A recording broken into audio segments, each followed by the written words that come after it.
Good morning, Cold Harbor Cougars. This is your PE teacher, Miss Luntzer, and I'm here to present the fourth book of the month. By now, we've read Lila and the Crow, The Invisible Boy, and I'm here. So today, I'm very excited to introduce to you The Name Jar by Yang Suk Che. Hopefully, this book will help us learn more about our theme of the month, acceptance. The Name Jar by Yang Suk Che. The Name Jar. On this page, we have all these female names.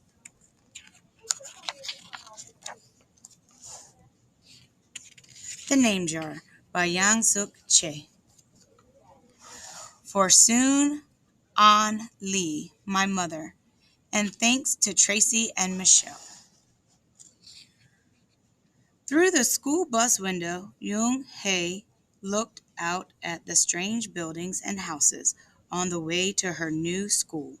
It was her first day, and she was both nervous and excited.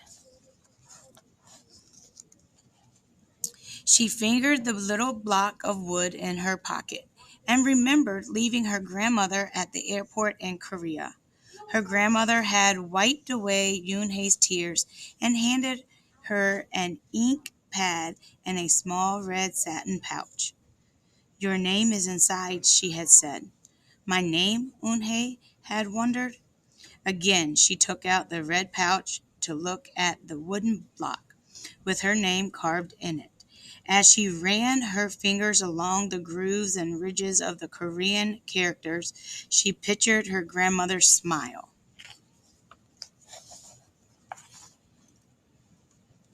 "Is that thing for show and tell?" a boy asked Eunhae, surprising her. Eunhae looked up as more kids leaned over. "No, it's mine," Eunhae answered quickly, putting the pouch back in her pocket. "Are you new here? What's your name?" a girl asked. "Eunhae," said Eunhae.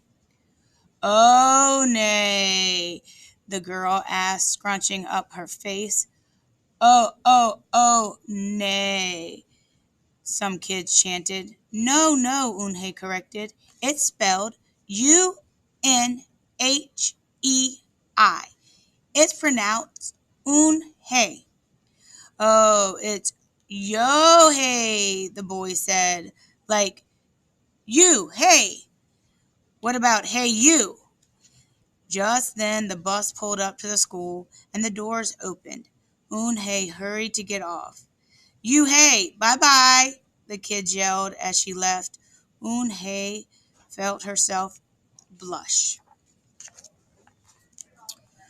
Eunhae stood in the doorway of her new and noisy classroom. She was relieved that the kids on the bus had gone to other rooms, but her face still felt red. "Aren't you going in?" asked the curly-haired boy with lots of dots on his face. "You're the new girl, right?" he asked cheerfully. Eunhae nodded, and before she could walk away, the boy took her hand and pulled her through the door. "Here's the new girl," he announced, so loud that the teacher, Mr. Kokotos, almost dropped his glasses. Mr. Kokotos thanked him for greeting Eunhae. "Please welcome our newest student," he said to the class. "She and her family just arrived from Korea last week." Eunhae smiled broadly and tried not to show her nervousness. "What's your name?" someone shouted. Eunhae pictured the kids on the bus. I haven't picked one yet," she told the class, "but I'll let you know by next week." As Mr. Kokoto showed her to her desk, she felt many round, curious eyes on her. "Why doesn't she have a name?" she heard someone whisper. "Maybe she robbed a bank in Korea and needs a new identity," a boy replied. On the bus home, nobody teased her, but Eunhae kept thinking about her name. "How was school, Eunhae?" her mother asked when she walked in. "Did you understand the teacher?" Eunhae simply nodded. She unpacked her school bag and set the red pouch by a photograph of her grandma. I'm glad you are learning English well, her mother said. You must study hard, behave nicely, and get good grades to show that you're a good Korean. I will, replied Eunhye, but I think I would like my own American name, she said quickly. Her mother looked at her with surprise. Why, Eunhye? It's a beautiful name. Your grandmother and I went to a name master for it. But it's so hard to pronounce, Eunhye complained. I don't want to be different from all the American kids. You are different, Eunhye, her mother said. That's a good thing. Eunhye wrinkled her nose. Later that day, Eunhye and her mother went grocery shopping in their new neighborhood. They passed Fidel's Falafel, Tony's Pizza, and Dot's Deli. A big graffiti painted garbage truck roared like a lion as it took off down the street. Nothing sounded or looked familiar until they got to Kim's Market. The sign was both in English and Korean. Her mother picked up cabbage to make kimchi, Korean-style spicy pickled cabbage, and other vegetables and meat. She also found some seaweed, Eunhye's favorite for soup. It made Eunhye smile. Just because we've moved to America, her mother said, doesn't mean we stop eating Korean food. At the checkout counter, a friendly man smiled at Eunhye. Helping your mother with shopping? With the shopping? He asked. Eunhye nodded. I'm Mr. Kim, he said. And what is your name? Eunhye, she answered. Ah, what a beautiful name, he said. Doesn't it mean grace? Eunhye nodded again. My mother and grandmother went to a name master for it, she told him. A graceful name for a graceful girl, Mr. Kim said as he put their groceries into bags. Welcome to the neighborhood, Eunhye. That evening, Eunhye stood in front of the bathroom mirror. Hi, my name is Amanda, she said cheerfully, then wrinkled her nose. Hi, my name is Laura. Maybe not.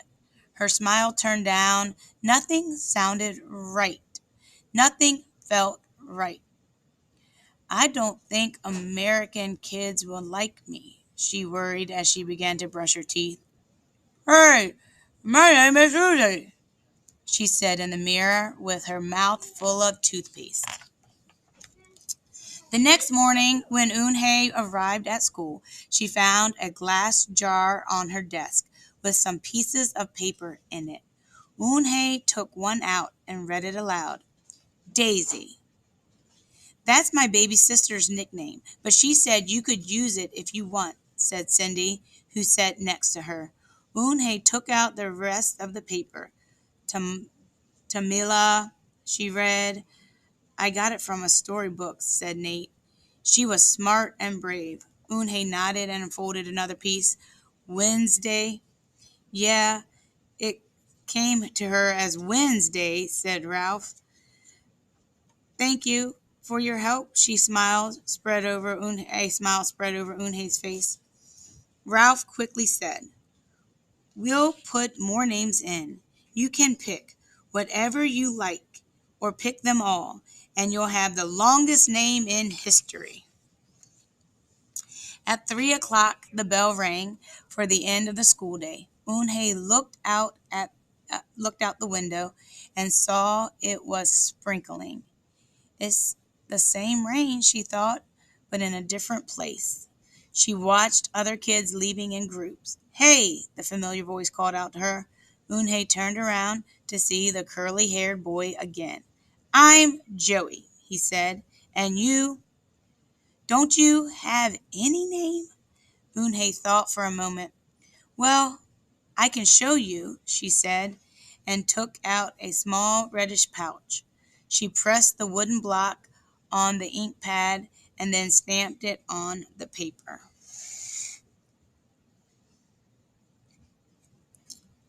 This is my name stamp, she said.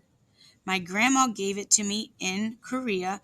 I can use it as a signature when I open a bank account or write a letter. And whenever I miss my grandma, I use it to fill a piece of paper. Want to try it? She offered the stamp to Joey, and he carefully inked the stamp and pressed it hard on the paper. The red characters gleamed against the whiteness. Wow, that's beautiful, Joey said. Can I keep the paper? Sure, Eunhye said, and then the two of them shared her umbrella as they walked to the school bus. Every day, the jar got fuller with more names, and Eunhye read them all. She found a few names she liked: Miranda, Stella, Avery. They sounded interesting. I hope you choose the name I put in, Marco told her at snack time. I've put in 3 more, said Ralph. Madison, Park, and Lex. They're my favorite street names. Maybe you should close your eyes and draw a name, Rosie suggested. Ralph frowned. That's silly. What if she doesn't like the name she draws? Well, we didn't get to choose our names when we were born, did we? Rosie argued. Everyone thought about this. When Eunhye got home from school that day, her little brother ran to give her a letter. It was from her grandma. She opened it quickly. It said, To my Eunhye, I hope you are enjoying your new school and new friends. Be sure to help your mother and your little brother. Here the moon is up and the sun is up. No matter how far apart we are, no matter how different America is from Korea, you'll always be my Eunhye, your grandma forever. Eunhye took out her wooden stamp and filled a paper with it. She thought for a long time in front of the bathroom mirror. On Saturday, Eunhye walked to Mr. Kim's store. Mr. Kim was helping a customer, but he looked up and greeted her. Hi, Eunhye. Hello, Mr. Kim, Eunhye replied. She felt as if she was back in her old neighborhood in Korea. Hey, said the customer turning around. It was Joey. Your name is Eunhye, he asked her with his eyes open wide. Eunhye looked quickly at Mr. Kim, then turned to Joey. She nodded slowly. Yes, it's pronounced Eunhye, and it means grace, Mr. Kim added. Eunhye, Joey said slowly, and this time perfectly. It made Eunhye smile. I'll have it ready for you tomorrow, said Mr. Kim to Joey.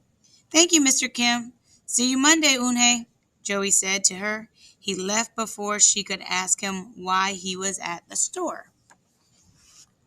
On Monday, Eunhye came to class early to look at the names one last time. But the jar wasn't on her desk. Instead, there was just a single piece of paper with her name on it. Eunhye slipped it in her pocket. Where's your name jar? Ralph asked as soon as he saw it was gone. I don't know, Eunhye said. It wasn't on Mr. Kokotos's desk, or on any other desk, and it wasn't on the counters or any of the shelves. As other kids arrived, they helped look.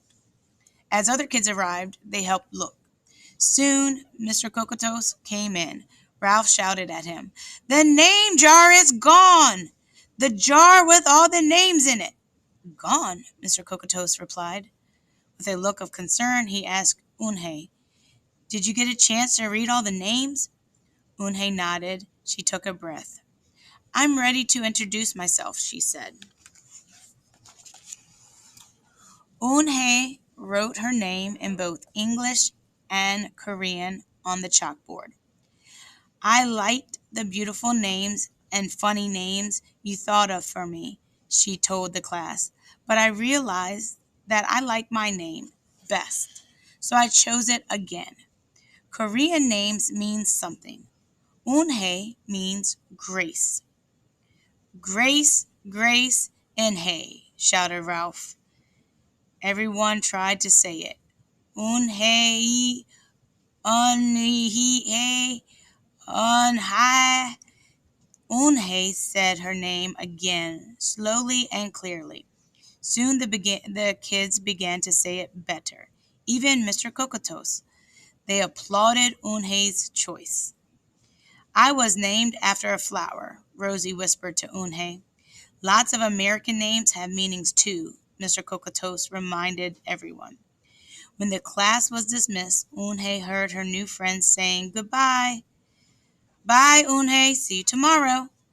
Bye, Eunhae. Eunhae said goodbye and then looked around for Joey, but he was already gone. Eunhae, Eunhae, come downstairs, Mother called up to Eunhae. Your friend is here. Eunhae rushed to the door to see who she met. There stood Joey, and in his arms was the name jar. Where did you find it? Asked Eunhae breathlessly. Joey looked embarrassed. Well, I took it, but only because I wanted you to keep your own name, and you did. He reached in and pulled out the names. Do you want to keep them? He asked. Thank you.